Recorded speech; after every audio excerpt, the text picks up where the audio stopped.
লোভ লোভ থেকে প্রতারণা, গোলকধাঁধায় আটকে গেলেন অভিনেতা কৌশিক রায়। টান টান ৩৬ ঘন্টা তার জীবনের। কি হলো অভিনেতা কৌশিক রায়ের সঙ্গে? আপনাদের সবাইকে স্বাগত সিনে গসিপে।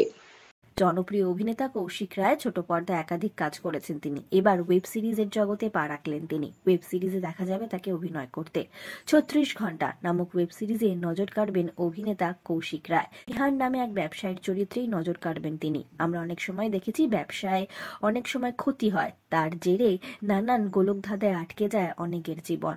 এবার এরকমই একটি ওয়েব সিরিজ সামনে এসেছে যার নাম ৩৬ ঘন্টা। নিহার নামে এক ব্যবসায়ীর চরিত্রে কৌশিক রায়ের এই চরিত্রটি চূড়ান্ত আর্থিক সমস্যার মধ্যে পড়ে যায়। বাধ্য হয়ে অনেক টাকা লোন নিতে হয় তাকে, আর তার উপর শেয়ার মার্কেটে ধস নামে।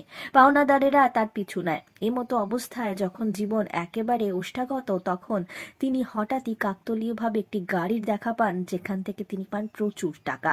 আর লোভ সামলাতে না পেরে সেই টাকা নিয়ে নেন তিনি। এবার তার ভাগ্য তাকে কোন দিকে নিয়ে যায়? গোলকধাঁধায় আটকে পড়েন তিনি। রাস্তা খুঁজে পান না, বাধ্য হয়ে আশ্রয় নিতে হয় জঙ্গলে। তখন তিনি বুঝতে পারেন তার সমস্ত সমস্যা শুরু হয়েছে এই টাকার জন্য। তারপর গল্প কোন দিকে এগোয় তা জানতে তো ৩৬ ঘন্টা ওয়েব সিরিজ আপনাদের দেখতেই হবে। লোভ, প্রতারণা থেকে শুরু নানান জালে জড়িয়ে পড়তে থাকে নিহারের চরিত্র। এবার এমনই রাজনৈতিকভাবে জালে জড়িয়ে পড়ে এই চরিত্রটি যে সেখান থেকে বেরোনোর পথ পায় না। অভিনেতা কৌশিক রায়ের সঙ্গে গুরুত্বপূর্ণ চরিত্রে রয়েছেন এই ওয়েব সিরিজে রিয়া গঙ্গোপাধ্যায়। ৩৬ ঘন্টা ওয়েব সিরিজটি লুক এলো প্রকাশ্যে, যেখানে দেখা গেল অভিনেতা কৌশিক রায়কে একটি সুটকেসের সঙ্গে। ক্লিকের সঙ্গে এটি কৌশিক রায়ের প্রথম কাজ। এখানে কাজের অভিজ্ঞতা সম্পর্কে অভিনেতা জানিয়েছেন, আমি এদের অনেক নাম শুনেছি, বিশেষত ওরা গতবাধা কাজের পরিধির বাইরে বেরিয়ে অনেক নতুন ধারার চিন্তা ভাবনা করেন। আমি মূলত টেলিভিশনে কাজ করেছি, তবে ওটিটিতে একেবারে অন্য রকমের অভিজ্ঞতা। আমি আগেও সাধারণ মানুষের চরিত্রে অভিনয় করেছি। আমি নিশ্চিত দর্শকের এই থ্রিলারটা ভীষণ ভালো লাগবে। অত্যন্ত মূল্যবান এবং স্মরণীয় অভিজ্ঞতা হয়ে থাকবে কেরিয়ারে।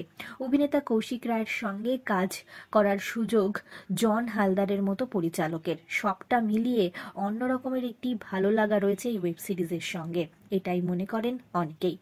আউটডোরে খুব মজা করেছেন অভিনেতা। আউটডোরের শিডিউল টাফ ছিল শুটিং এর সময়। টেলিভিশনের ধারাবাহিকের পর এমন রহস্যময় ওয়েব সিরিজে কাজ করার সুযোগ পেয়ে দারুণ উপভোগ করেছেন কৌশিক রায়। অভিনেতার কথায়, আমি দর্শকদের প্রতিক্রিয়ার জন্য অধীর আগ্রহে অপেক্ষা করছি। পরিচালক জন হালদার বর্তমান সময়ের প্রেক্ষাপটের একজন মানুষের জীবনের মধ্যে গোটা সিস্টেমের অন্দরে লুকিয়ে থাকা পরিস্থিতি পর্দায় আনার চেষ্টা করেছেন। লোভ কতটা মারাত্মক হতে পারে, কতটা দুরবস্থার সৃষ্টি করতে পারে, তা ফুটিয়ে তোলার চেষ্টা করেছেন এই সিরিজটিতে পরিচালক জন। সিরিজটিতে অভিনেতা কৌশিক রায় ছাড়াও নজর কাড়বেন প্লাবন বসু, রিয়া গঙ্গোপাধ্যায়, দেবশ্রী রায়, সোমনাথ চক্রবর্তী সহ আরো অনেক অভিনেতা অভিনেত্রীরা। তো বন্ধুরা, ৩৬ ঘন্টা ওয়েব সিরিজে কি হয় তা জানতে নজর রাখতে হবে ক্লিকেই মুক্তি পাচ্ছে এই ওয়েব সিরিজটি। বিনোদন জগতের আরো অনেক খবর নিয়ে আসছি আমরা আপনাদের কাছে, জুড়ে থাকুন আমাদের সঙ্গে। আমরা হলাম সিনে গসিপ, জুড়ে থাকুন আমাদের সঙ্গে। সাবস্ক্রাইব করুন আমাদের এই ইউটিউব চ্যানেলটি।